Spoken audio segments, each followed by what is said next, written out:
Hello friend, कैसे हैं आप सब। पॉलिटी की क्लास नंबर 3 पार्ट 3 है आपका। सरकार क्या है। आपने सरकार शब्द का जिक्र कई बार सुना होगा। इस पाठ में आप यह पढ़ेंगे कि सरकार क्या है और हमारे जीवन में कितनी महत्वपूर्ण भूमिका निभाती है।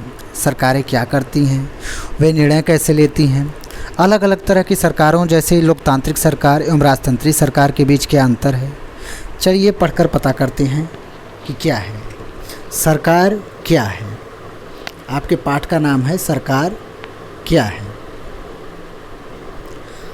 हर देश को विभिन्न निर्णय लेने एवं काम करने के लिए सरकार की ज़रूरत होती है। यह निर्णय कई विषयों से संबंधित हो सकते हैं। सड़कें और स्कूल कहाँ बनाए जाएं, महंगी होने पर किसी चीज़ के दाम कैसे घटाए जाएं, बिजली की आपूर्ति कैसे बढ़ाई जाए। सरकार कई सामाजिक मुद्दों पर भी कार्रवाई करती है। उदाहरण के लिए गरीबों की मदद के लिए कई कार्यक्रम चलाती है। इसके अलावा कई अन्य कार्य करती है, जैसे डाक एवं रेल सेवाएं चलाना। सरकार का काम देश की सीमा सुरक्षा करना और दूसरे देशों से शांतिपूर्ण संबंध बनाए रखना है।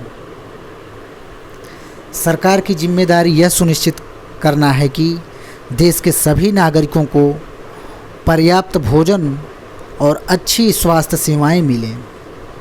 अगर कहीं कोई विवाद होता है तो या कोई अपराध करता है तो लोग न्यायालय जाते हैं।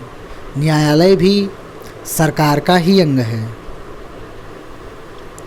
सरकार कई तरह के काम करती है, निर्णय लेती है, नियम बनाती है और उन्हें अपनी सीमा में रहने वाले लोगों पर लागू करती है। सरकार के स्तर।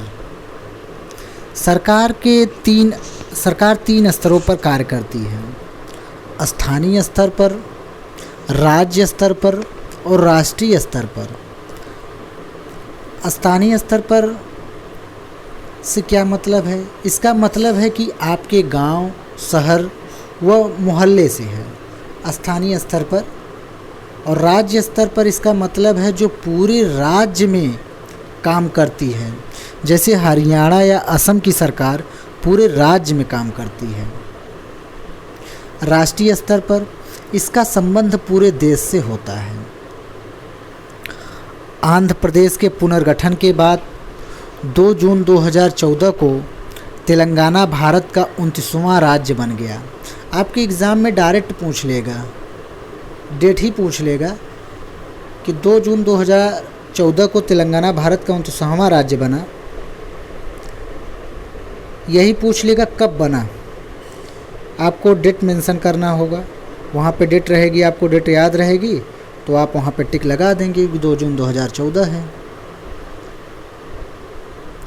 31 अक्टूबर 2019 से जम्मू और कश्मीर राज्य को 2 अलग अलग केंद्र शासित प्रदेशों में बांटा गया, जम्मू और कश्मीर तथा लद्दाख। 26 जनवरी 2020 को दमन और दीव को दादर और नगर हवेली को जोड़कर एक ही केंद्र शासित प्रदेश बना दिया गया है।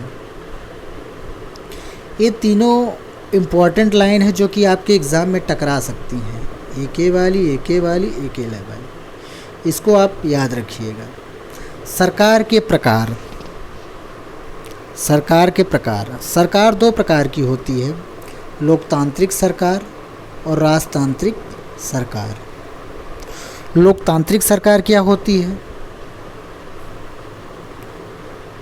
लोकतंत्र में लोग ही सरकार को शक्ति देते हैं। लोग ऐसा चुनाव के माध्यम से करते हैं। वे अपनी पसंद के नेता को वोट देकर चुनते हैं। एक बार चुन लिए जाने के बाद यही लोग सरकार बनाते हैं। लोकतंत्र में सरकार को अपनी निर्णयों एवं उठाए गए कदमों का आधार बताना होता है और सफाई देनी होती है। राजतंत्रीय सरकार, इसमें राजा या रानी के पास सरकार चलाने की शक्ति होती है। राजा के पास सलाहकारों का एक समूह होता है जिससे वह विभिन्न मुद्दों पर चर्चा कर सकता है। अंतिम निर्णय लेने की शक्ति उसी के पास होती है। लोकतंत्र के समान राजतंत्र में राजा या रानी को अपने निर्णय के आधार नहीं बताने पड़ते और न ही अपने निर्णयों की सफाई देनी पड़ती है। लोकतांत्रिक सरकार, लोकतंत्र का वह मूलभूत विचार यह है कि लोग नियमों को बनाने में भागीदारी बनकर खुद ही शासन करें। आज के समय में लोकतांत्रिक सरकार को प्रायः प्रतिनिधित्व लोकतंत्र कहते हैं। प्रतिनिधि लोकतंत्र में लोग सीधे भाग नहीं लेते, बल्कि चुनाव की प्रक्रिया के द्वारा अपने प्रतिनिधि को चुनते हैं। कोई भी सरकार अपने आप को तब तक लोकतांत्रिक नहीं कह सकती जब तक देश के सभी नागरिकों को वयस्क वोट देने का अधिकार न दे।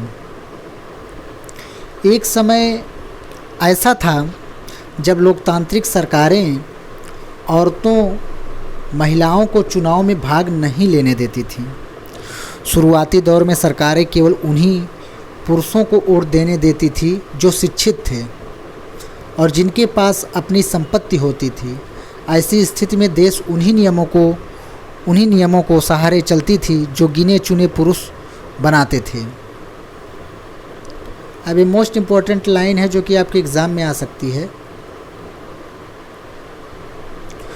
1931 में यंग इंडिया पत्रिका में गांधी जी ने कहा था, मैं यह विचार सहन नहीं कर सकता कि जिस आदमी के पास संपत्ति है वह वोट दे सकता है, लेकिन वह आदमी जिसके पास चरित्र है लेकिन जिसके पास शिक्षा या संपत्ति नहीं, वह वोट नहीं दे सकता। चाहे वह दिन भर पसीना बहाकर दिन भर काम करता हो, ईमानदारी से वह वोट नहीं दे सकता है, क्योंकि उसने गरीब आदमी होने का गुनाह किया है। पूरे यूरोप और अमेरिका में महिलाओं और गरीबों को सरकार के कार्य में भागीदारी के लिए संघर्ष करना पड़ा। महिलाओं के लिए मताधिकार के लिए किए गए संघर्ष में प्रथम विश्व युद्ध के दौरान और मजबूती पकड़ी। इस आंदोलन को महिला मताधिकार आंदोलन कहते हैं और अंग्रेजी में इसे सफ्रेज मूवमेंट कहते हैं। सफ्रेज का मतलब होता है वोट देने का अधिकार। अमेरिका में औरतों को वोट देने का अधिकार 1920 में मिला, जबकि इंग्लैंड की औरतों को यह अधिकार 1928 में मिला। आपके एग्ज़ाम के लिए मोस्ट इम्पॉर्टेंट लाइन है। अमेरिका में औरतों को वोट देने का अधिकार कब मिला? 1920 में, और इंग्लैंड की 1928 में। और ये आपका चैप्टर नंबर 3 कंप्लीट होता है, सरकार क्या है। पॉलिटी की नेक्स्ट क्लास होगी चैप्टर नंबर 4 की। आप इसको देखते रहिए, ये आपके बीपीएससी, पीआरटी और बीएसएस स्टेट मेंस में काम करेंगी। धन्यवाद।